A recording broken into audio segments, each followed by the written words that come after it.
Hello everyone, ex-Wallkill Bethelite here. And all this Brittany Griner stuff is reminding me of a situation that happened to me at Bethel. Now, Brittany Griner is, if I'm saying the name correctly, Brittany something, is the WNBA player who is in Russia right now because she was caught in the airport allegedly having some kind of marijuana substance in a country where that is illegal, right? And everybody's giving their opinion on it, and I'll give my opinion on the situation. Because when I was at Bethel, I was invited to go to another country. Can you imagine that? This is a person who pioneered for years. I mean, you're just working, and when you're not at work, you're either in field service or asleep or a meeting. I mean, I lived, breathed, ate, and slept Jehovah's Witnesses. I'm talking, even if I'm from Dayton, Ohio, so we had winters that were horrible. Like, we had winters where there's so much snow that you can't get to you got to dig your car out the snow to get to it.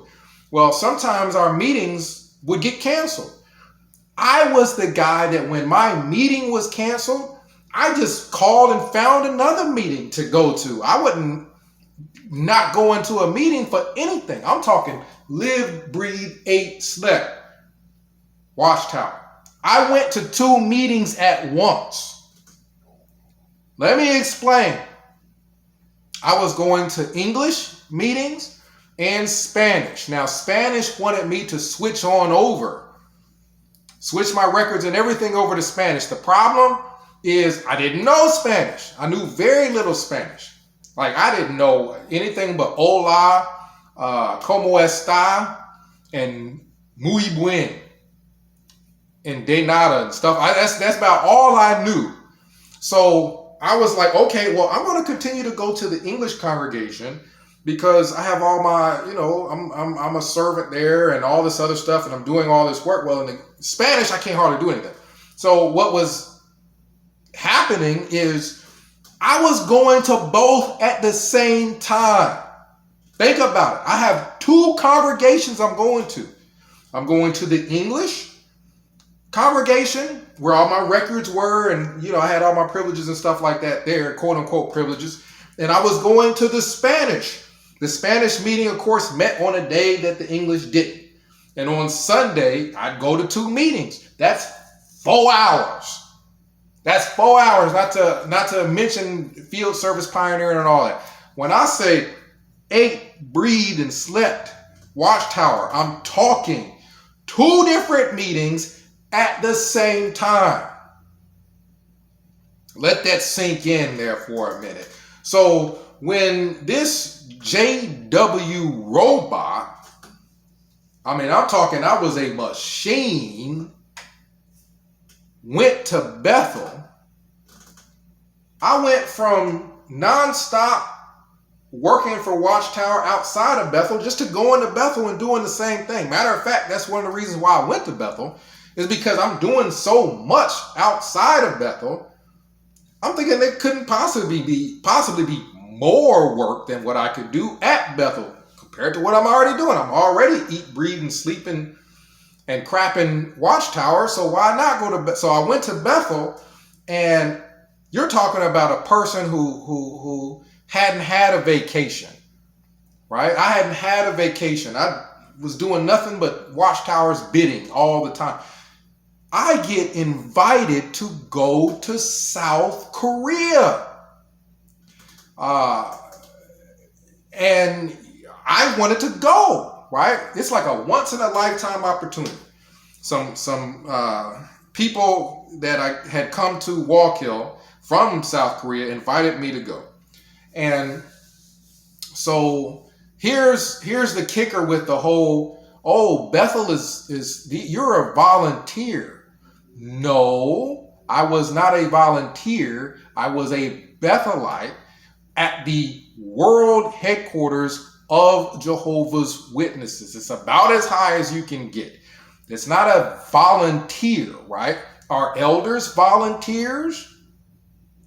Are pioneers volunteers? You know what I mean? Like, these are titles that you have for reaching a certain level, right? And I'm gonna hammer home a point here, because they're lying when they talk about Bethelites being volunteers, right? So when I was getting ready to go to South Korea, arranging, to get the plane ticket, my father paid for the plane ticket. Now, this plane ticket was very expensive to fly all the way to South Korea, going out the country, right? I'm going to get to the Brittany, I think, Griner thing in a minute. Flying out the country, right? So my father paid for a plane ticket. I'm planning all this, coordinating with someone in a whole nother country. I think I had like 2 weeks, right? I'm gonna take 2 weeks. It's a person that hadn't had a vacation in for at all. I'm like, okay, I'm gonna plan 2 weeks and go to South Korea. Had the plane ticket in my pocket, had everything planned out, had my ride set up to take me to the airport. Well, what happens? I get a call from Bethel office, right? Keep in mind, we're volunteers, right? We're volunteers. I get a call from Bethel office talking about, well, I see you put in for vacation. And I'm like, yes, I'm excited. I'm going out the country. My first time ever going out of the country. And they said, well, unfortunately, you don't have enough vacation time to go on your vacation, right? The paper that you filled out with the vacation time that you filled out, you ain't got that much. So you can't go. Wait a minute. Rewind the tape. I thought this is for all the people that says Bethelites are volunteer. If a person is volunteering someplace, all they have to do is call their volunteer coordinator, or whatever you want to call them, and tell them, I'm going on vacation. I'm leaving at this time. I will be back on this date, and then I can start volunteering again at this time. And they say, okay, you're a volunteer, so we're going to find someone to cover you, because you're not obligated to stick to any kind of specific regimen. If you're a volunteer, that's what a volunteer is, right? You're just of your free will doing what you're doing. You're not doing it because you have to do it. You're not doing it because you're obligated to do it. You're not doing it because you have a specific title with a specific something that is expected of you, and to have this title, that's not a volunteer, right? So the whole thing about Bethelites being volunteers, you can shove that where the sun don't shine, because it's not true. It's simply not true. You're a volunteer. Right? Because they like to use that when I talk about Bethel having layoffs. Well, you're a volunteer. You'd have to go home whenever you have to go home. No, I was not a volunteer. I was a Bethelite. They call it the Bethel family. And when you join it, that's supposed to be your career, right?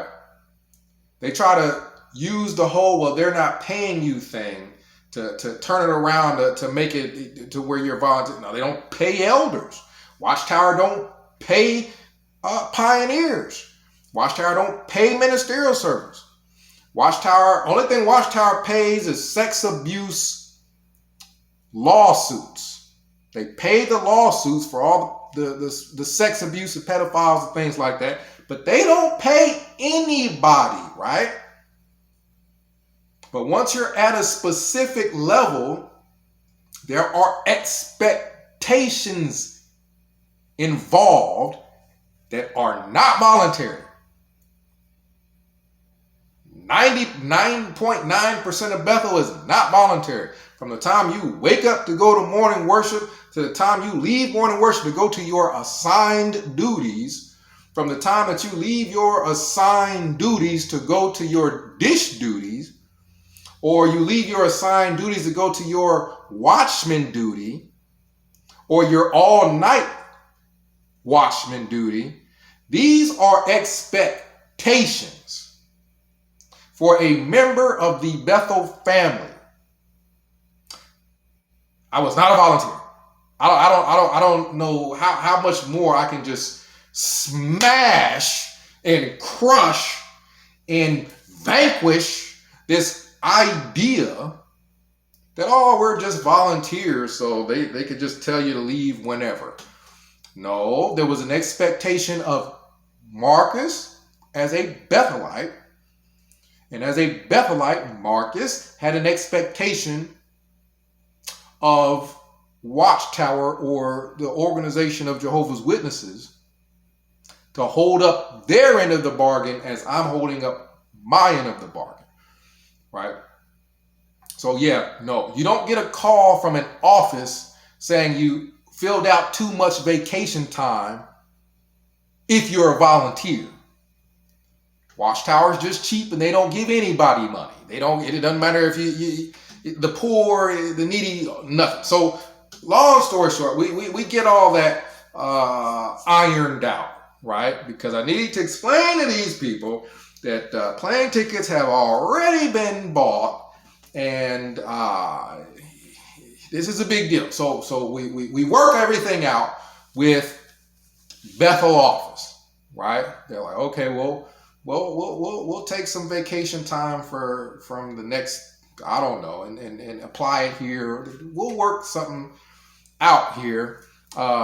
This time, they were like, we'll do it this time only because this is the first time that this has happened, right? You know, you didn't know, right? So we'll work something out this time, but next time it's a no-go. So my employer, who just doesn't pay very well, the only thing they pay is a monthly reimbursement, right? It's a job, you know. It's the world headquarters of Jehovah's Witnesses, where I work, Bethel, the house of God. That's where I work. They just don't pay very well.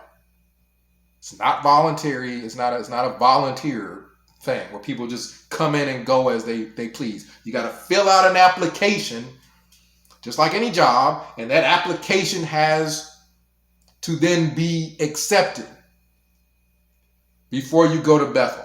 There's even an interview that I had after I filled out my application at the assembly.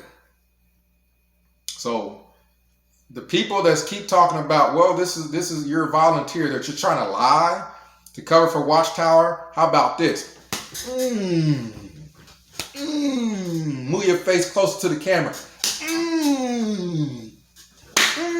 How about some of that? Let's get to the whole, my view on the Brittany Griner thing. So I get on the plane. I got my suitcase packed, right? You're going to another country, and I did not look up the laws or none of all that stuff. I'm just excited. I packed. I get all this stuff. I put a whole bunch of stuff in my luggage, and this is like a 24-hour flight. So I'm guessing the luggage gets banged around and whatnot. I don't know how this happened, but it happened. I'm at customs. You have to go through customs. They're going to check your bags. They're going to check everything that you're bringing into the country. They checked my bags. They opened my suitcase. And again, this was a 24-hour flight. Maybe bags and things were banging around for that long, right? This wasn't no hour flight. It wasn't no 45-minute flight. This was 24 hours in the sky with my bags in the bag compartment banging around. So they open my bags, and there's this white powdery substance.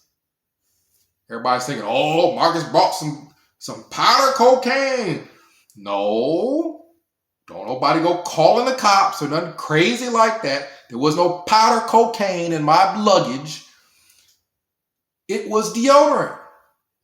I had packed quite a bit of deodorant, right? I want to make sure I have the shaving stuff, the toothpaste, of course, the deodorant I had was like the little thing. So I had a lot of those things because I got it from the commissary.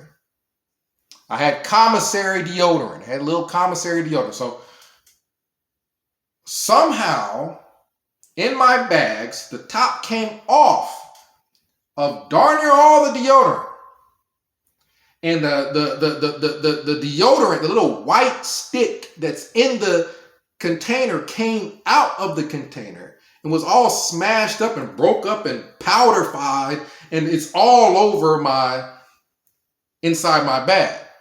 Now, a few things could have happened again with the Brittany Griner thing. This is my view of it. Because all the people talk about, well, when you go to another country, you look up all the laws. No, I didn't look up not one law, one Korean law. To this day, I don't know one Korean law. Somebody either opened my luggage and set the deodorant like that to make it look like it was an illegal substance, because it sure enough alarmed the lady, and the lady sure enough called people over, and all the whole Brittany Griner thing. I saw the beginning of it. The beginning of it happened to me. It didn't get to the handcuff part.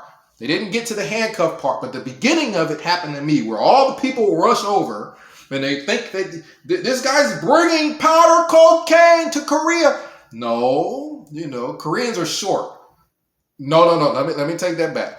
Some of them are, but a lot of them are. So a lot of short Korean guy come running over, and I show them. And this is before, so I'm not even alarmed. I'm not even aware. I'm freaking in a cult. I don't know anything that goes on in the real world. So I'm not even aware that people can get thrown in jail, right? So I'm perfectly calm, and I'm like, no, it's somehow my deodorant came out of the container. Unfortunately, the deodorant containers were in the bag. There just was no deodorant in it. So they're checking in and all that stuff, and I'm perfectly calm because I don't even know that that's a possibility of being detained in another country and all that stuff.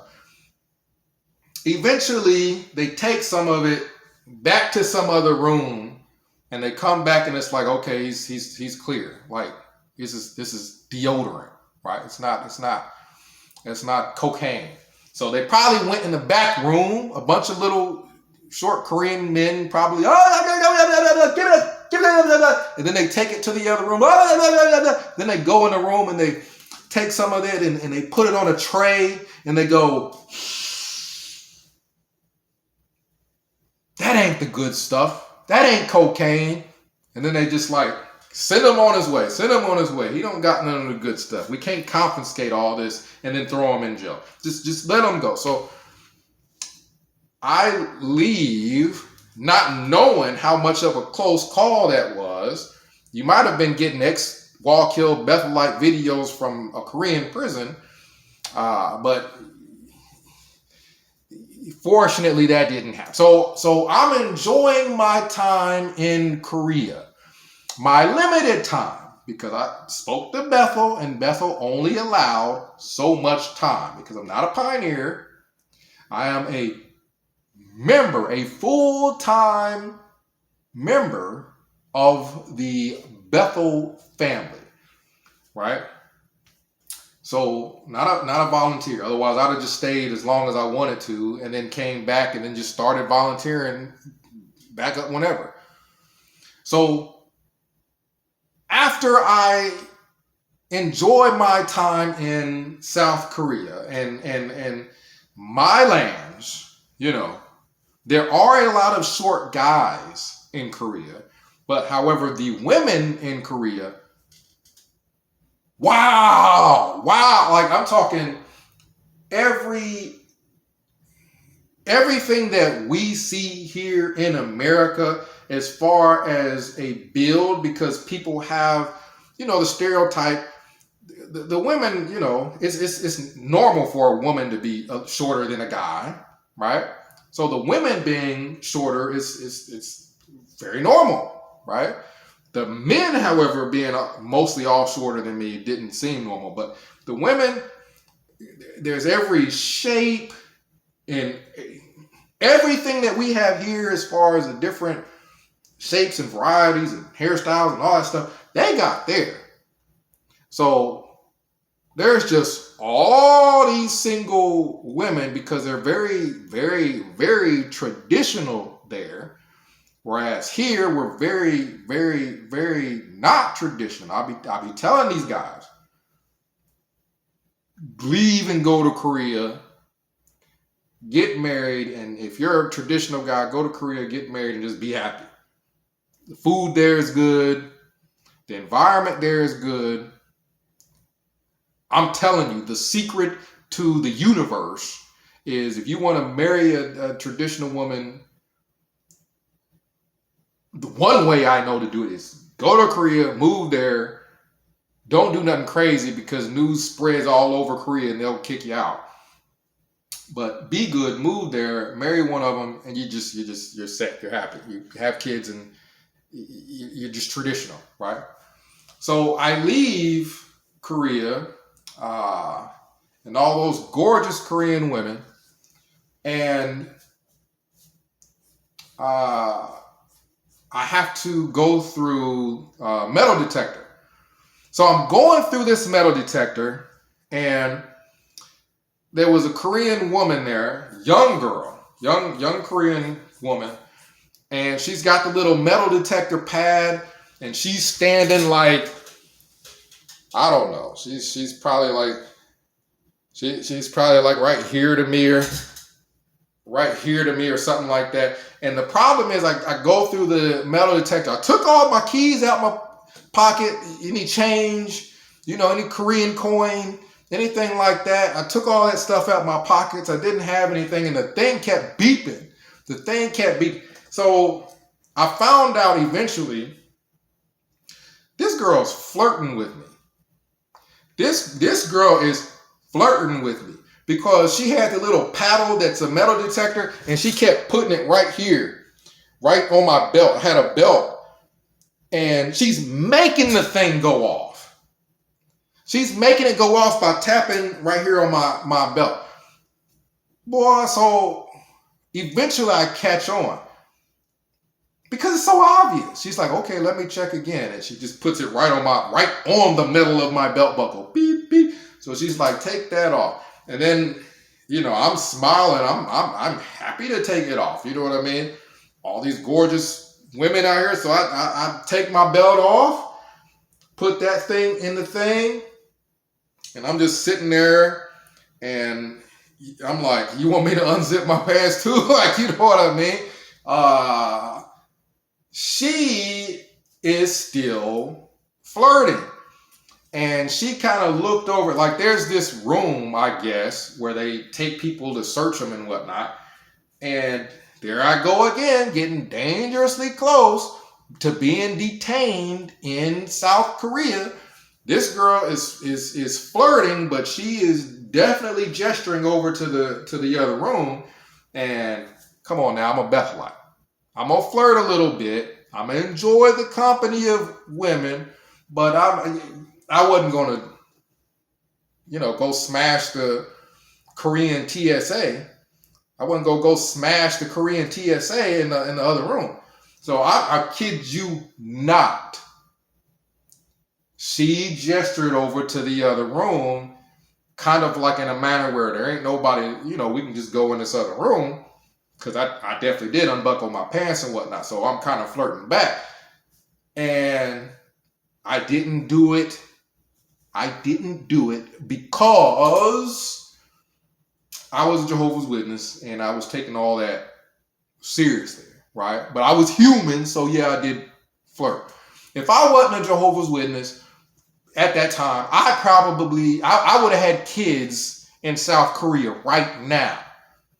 Little miniature ex-Bethelite kids running around South Korea right now because I'd have smashed the Korean TSA sexually in the back room, wherever she was about to take me. And I don't think they have abortion over there. So yeah, I'd have had kids all over different countries. So it is very easy because, the people who work at these airports, TSA and all that stuff, these are just regular people. You know what I mean? They see deodorant and think it's, crack cocaine. They think it's booger sugar. You know what I mean? They don't know. It's that easy. It's that easy. So it was either a situation where they're about to take all this powdery substance and I'm going to be in handcuffs, or they're just going to be like, yeah, these deodorant things are empty. You know what I mean? So they kind of put 2 and 2 together and eventually just let me go. I don't know if something similar like that could have happened to Brittany Griner. I just know the smallest any little thing, misunderstanding, can wind you up in that situation. You can be jammed up, right?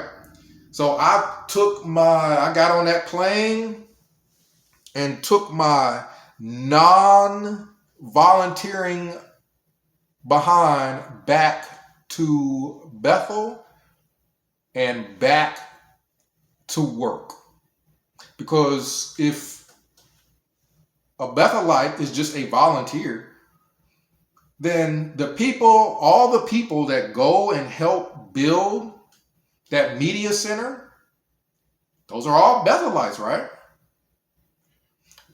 Over there at the farm, when we had berry season and corn season and all that stuff, all the people from the various congregations that just came for a little while to help us pick berries or help us chuck corn and then go home, those are all Bethelites, right?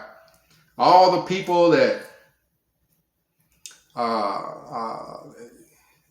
come to Bethel and give us food items and donate different things. They do it voluntarily and they do it at Bethel, so they're all Bethelites, right? A Bethelite is somebody that volunteers something at Bethel. If that's what you're thinking and you're about as wrong as humanly possible. No, we don't look at all those people as full-time Bethelites, regular Bethelites, right? They're not doing dish duties. They're not doing all-night watchmen, right? They're not doing all these extra duties that you have to do at Bethel because they don't have that particular status. Volunteering is not a status, right? When you want to get married and all that stuff and having to go through all this stuff, none of that would have happened if Bethelites were volunteers.